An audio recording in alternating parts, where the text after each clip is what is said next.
चलिए अब बताइए क्रोमोसोमल थ्योरी ऑफ इनहेरिटेंस। पहले बताओ क्रोमोसोम क्या होता है।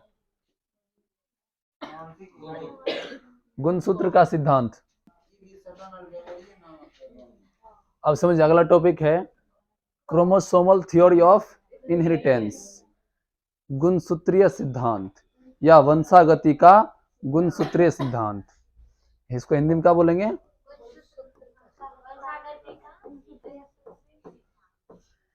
वंशागति का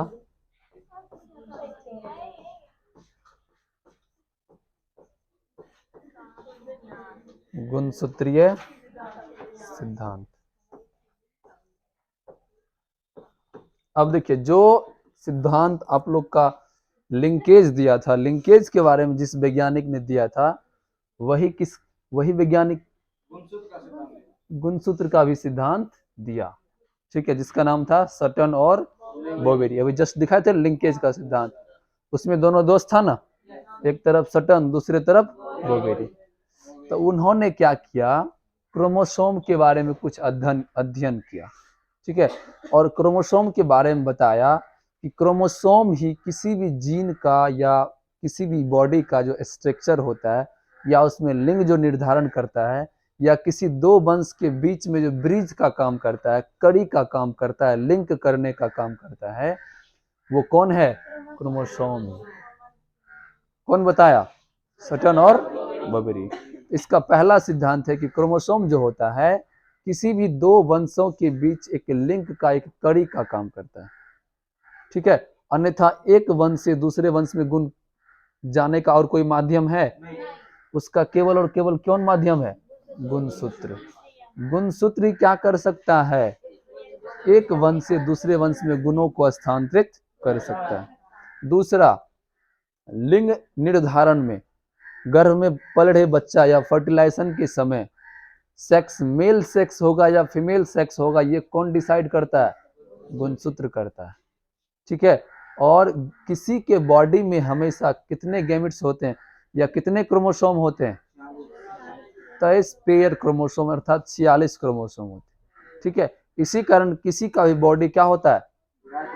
डायप्लॉइड, द्विगुणित होता है। ठीक है, और द्विगुणित बॉडी में हमेशा अगुणित गैमेट्स का निर्माण होता है। तो गैमेट्स अगुणित किसके कारण? गुणसूत्र के कारण। किसी का बॉडी द्विगुणित किसके कारण? किसी के बॉडी में लिंग का निर्धारण कौन किया? एक वंश से दूसरे वंश में गुणों को कौन ले गया? इन सारे बातों का अवलोकन सिद्धांत कौन दिया था? सटन और बोवेरी नामक वैज्ञानिक ने दिया था। इन्हीं सिद्धांत को क्या कहते हैं? वंशागति का गुणसूत्रीय सिद्धांत। आया सबको समझ में? चलिए अब देखिए ये जो होता है ये आपका मान के चलिए क्या है? सेल है या रिप्रोडक्टिव सेल है। इसमें जो लिंग निर्धारण कर रहा है वो कौन कर रहा है? और क्रोमोसोम के अंदर क्या रहता है? जीन और डीएनए बिछा हुआ रहता है। इस प्रकार से इसके अंदर क्या है? डीएनए और जीन है। इसके बाद उन्होंने बताया कि जीन जो होता है और क्रोमोसोम जो होता है उन दोनों में काफी समानताएं होती है, दोनों एक दूसरे के समरूप है। आपको बता दें कि हमारे बॉडी में या आपके बॉडी में अगले 7 वंश तक का गुण है, डीएनए है, जीन है। ठीक है, जैसे मान के चलिए आपका बॉडी, आपके बॉडी आपके मदर, चलने दे, आपके मदर और फादर से बना है। ठीक है, तो आपके फादर में किसका किसका गुण होगा? आपके दादा और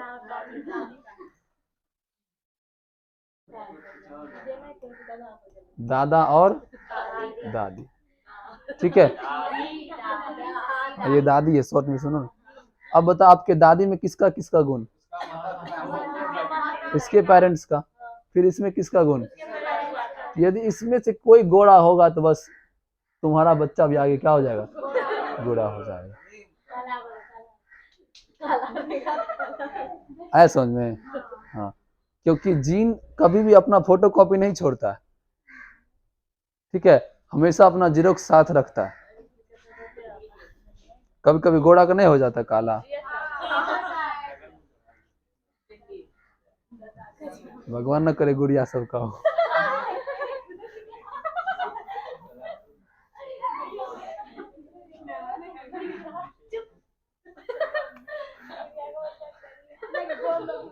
चलो समझो, अब आप लोग को बताते हैं कि सटन और बोवेरी ने क्या बताया। जीन और गुणसूत्र, जीन और क्रोमोसोम में बहुत सारी समानताएं हैं, क्योंकि दोनों का एक ही काम होता है, लगभग लगभग दोनों का क्या होता है, एक ही काम होता है। तो सबसे पहले आप लोग को बता दें हम कि जीन और क्रोमोसोम,